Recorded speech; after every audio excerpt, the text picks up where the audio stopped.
అంతర్గత విషయాల్ని మొత్తం, మీ హృదయాన్ని మొత్తం ఆవిష్కరించడం చాలా ఆనందదాయకం.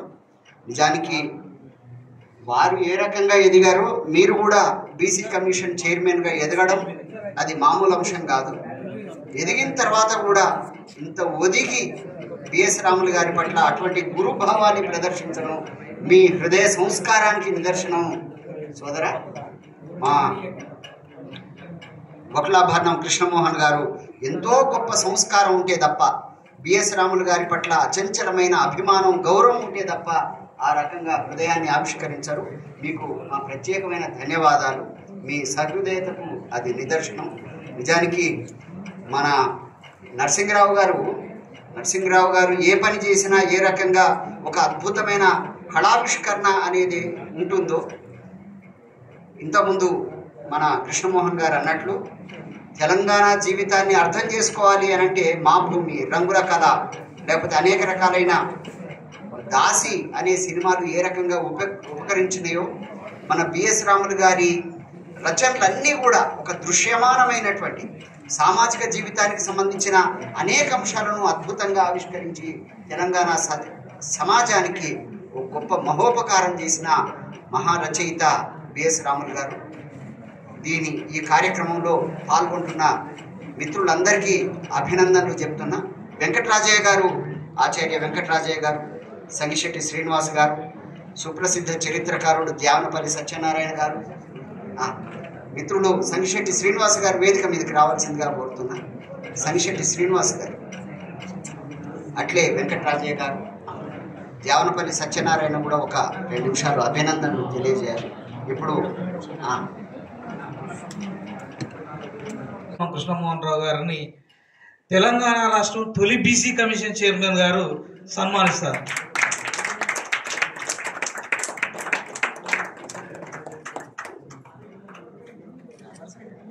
అలాగే పిల్లల మర్రి రాములు గారిని బేతి శ్రీరాములు గారు సన్మానిస్తారు. అలాగే వంశీ కృష్ణ గారిని హరిత్రుడ వారిని సన్మానించాల్సిందిగా కోరుతున్నాం.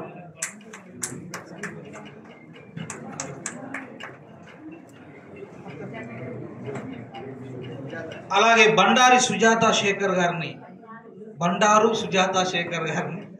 సన్మానించాల్సిందిగా కోరుతున్నాం. అలాగే డాక్టర్ సంగిశెట్టి శ్రీనివాస్ గారు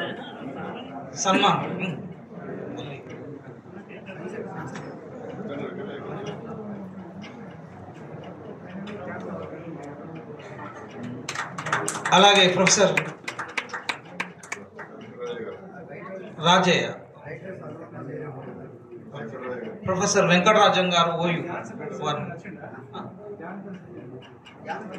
దేవనపల్లి సత్యనారాయణ రండి.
ఎట్లా కానీ ఆత్మవేత్తలు అంటే ఎదిగి వస్తున్న వాళ్ళు, బాగా మహావృక్షంలా పెరిగిన బిఎస్ రాములన్న పుట్టినరోజు నాడు సాహిత్యానికి ఒక కొత్త ఘట్టాన్ని సృష్టించింది. ఈరోజు ఎంత గొప్ప అంటే శోధకులు కదా, మీకంటూ మీరే ఒక గిర్ర గీసుకొని ఉంటారు.